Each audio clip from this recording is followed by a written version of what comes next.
Boy.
Nice.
Oh!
Huh.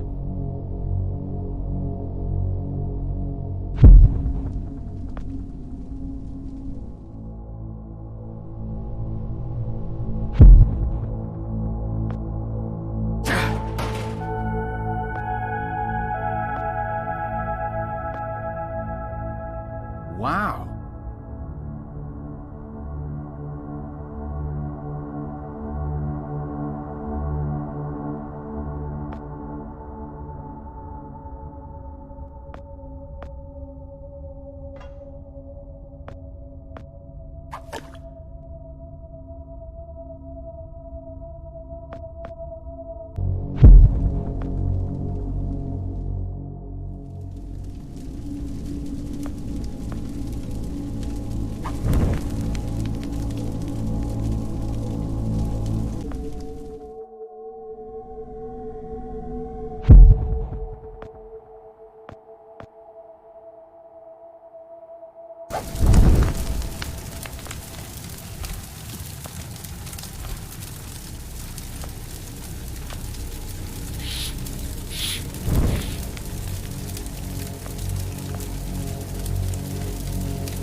Whoa.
Huh.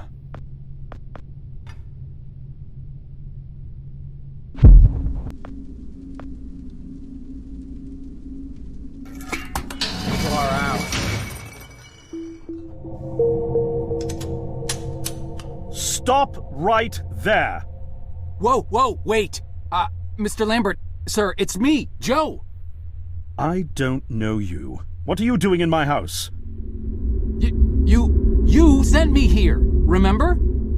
I've done no such thing. For an intruder, you're not very bright, you know that? For all the commotion you caused getting in here, you might as well have brought a bulldozer. Now, you have exactly 5 seconds to explain what you're doing here, or so help me God, I'm pulling this trigger and sending you on your way. 5. I was sent here. 4. By you! 3. You told me to find you, to warn you about the end of the world. 2. You were old, with white hair, and you got shot. Oh, God, please don't shoot me, Mr. Lambert. This, you gave me this. It's an chrono. It's a time machine. I gave you that? Yes! I've never seen anything like it, but on the back, that's my family signet. I made this? It's simply magnificent. I gave this to you? Why? Who are you? Name's Joe, sir. I'm just a janitor at the Archon building. I found you in a room with a big, round door in the basement labs this morning, and you were dying. You said you'd come from 40 years in the future to stop the end of the world. I guess I was the only one around, so you gave me this and told me to find you and tell you all this, and I've been there. The future, I mean. A bunch of times. And you were right, Mr. Lambert. Everyone's gone. My God, so it did come to pass. They really did it, those greedy goddamn bastards. I told them this would happen. Wait, I was dying? How? You said you've been shot. I had to actually find you at the morgue to get this address. Shot? By whom? No, wait. Don't say anything else. You succeeded in finding me, which means anything you tell me from this point on could alter the course of action that brought you to my doorstep. The less I know, the better. So, you've seen the future. What did you see? It's like a bad dream, sir. Everyone's gone. Buildings are coming apart. It's all just quiet. What happened, Mr. Lambert? It is Dr. Lambert. And considering all the effort you just went through to find me, not to mention bearing witness to the horrific outcome of the biggest breakthrough in the history of science, I suppose I owe you some kind of explanation.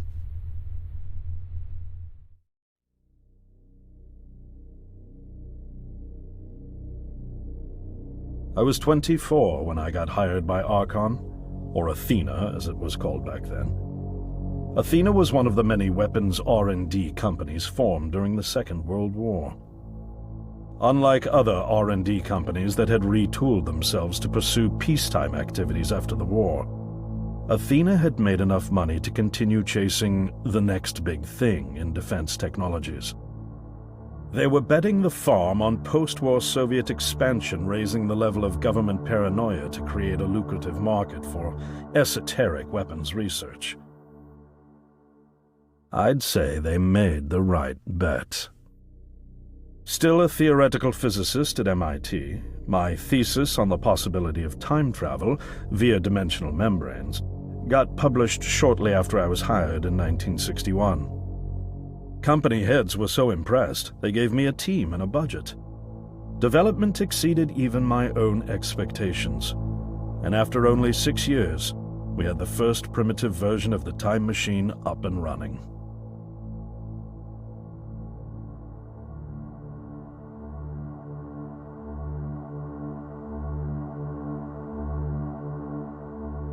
Our first successful trials involved sending simple objects into the future with a timed return.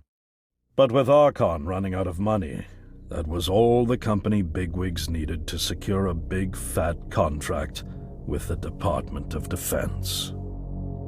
Apparently, we had sold them on the idea that the technology could be used to go back in time and strangle communism in its cradle.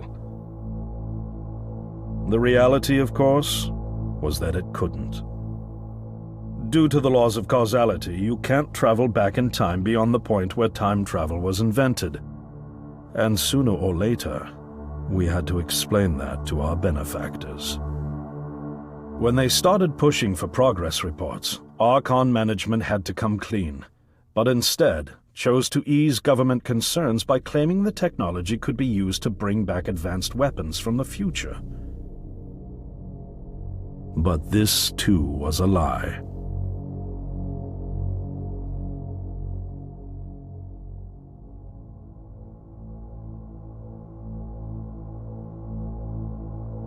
At this point, we'd already had our first of many human trials, and we knew there would be no weapons.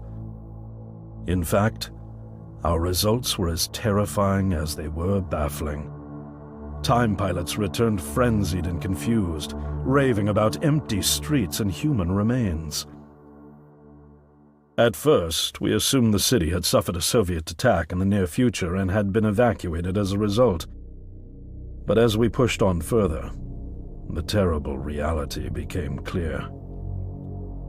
Time pilots started returning fatally ill, dying within a day or two from painful convulsions. Some never returned. We lost several pilots, machine prototypes, and other equipment. When the first contamination erupted in the lab, we were completely unprepared, losing 3 lab technicians to what we later identified as an incredibly aggressive airborne virus.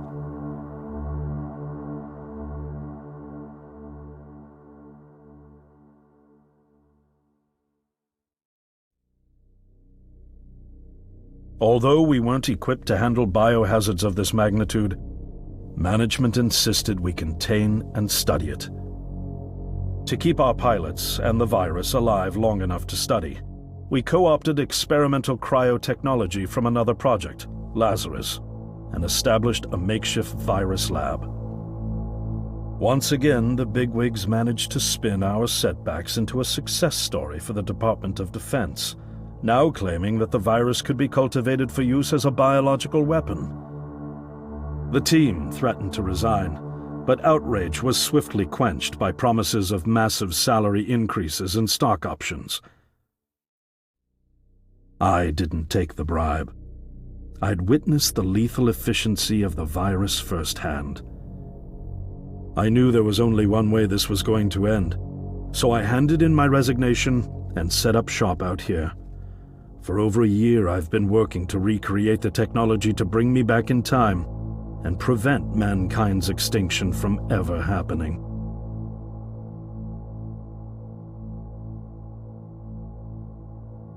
And now you're here, the harbinger of doom at my doorstep, wearing a boiler suit. Who could have imagined that Judgment Day would begin like any other Monday in May? In any case, unfathomable as it may be that you were able to bring this information to me, knowing is only half the battle. Preventing the outbreak will require more than just your tenacity. Me? Wait, what? Yes, I'm afraid I must rely on you one more time. You must go back to Archon and prevent the outbreak. No, that's, I mean, I'm really honored and everything, but... Believe me, you're the last person in the world I want to entrust with this, and I mean that quite literally. But by this time tomorrow, the entire city will have succumbed to chaos, panic, and death. You're here now, and you're all I've got. Wait, but what about you? Can't you fix this, Doc? Don't you have a plan? I can't go myself, because that would break the law of causality. The only reason you are here to warn me now is because I was there to send you. And the only reason I was there to send you is because I was able to bring my work to fruition here. But... We've no time to waste. It's the only way. You told me you found me this morning, correct? Yes, but... That means I failed to stop it, and the outbreak has already begun. The time pilot for today's trial must have brought the virus back from the future, which then somehow got out of the containment chamber and spread. That pilot is Patient Zero. I need you to destroy the supercomputer system controlling the time machine. All the research data is stored there too. You must destroy it before the time machine departs. I'm reconfiguring your device to send you back 1 day earlier. This should allow you ample time to return to Archon and get inside. On the other shore from here, about 500 yards down the road, is a rest stop. You'll find a van there, fueled and ready to go. Oh, I already have a ride. Which won't be there yesterday, you ninny. Now stop interrupting me.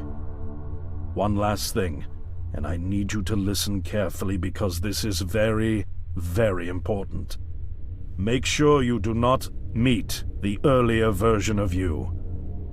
Why? What will happen? No one knows for sure. It's one of the conundrums not yet accounted for. There are theories, of course. None of them pleasant. Now, let's get you ready.